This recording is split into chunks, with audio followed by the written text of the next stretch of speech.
விடுமுறையில் உள்ள ராணுவ வீரர்கள் உடனடியாக பணிக்கு திரும்ப வேண்டும் என்று அறிவித்துள்ள நிலையில் ஏர் இந்தியா மற்றும் ஏர் இந்தியா எக்ஸ்பிரஸ் விமானங்களில் ராணுவ மற்றும் ஆயுதப்படை வீரர்களுக்கு இலவச டிக்கெட்டுகளை வழங்க முன்வந்துள்ளது.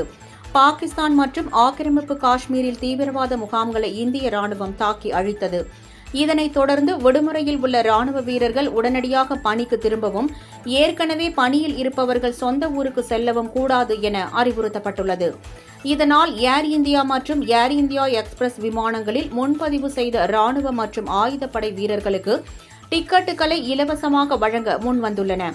வரும் 31ஆம் தேதி வரை ஏர் இந்தியா மற்றும் ஏர் இந்தியா எக்ஸ்பிரஸ் விமானங்களில் முன்பதிவு செய்யப்பட்ட பாதுகாப்பு படை உள்ளிட்ட ஆயுதப்படை வீரர்களுக்கு இலவச பயண திட்டத்தை அறிவித்துள்ளது.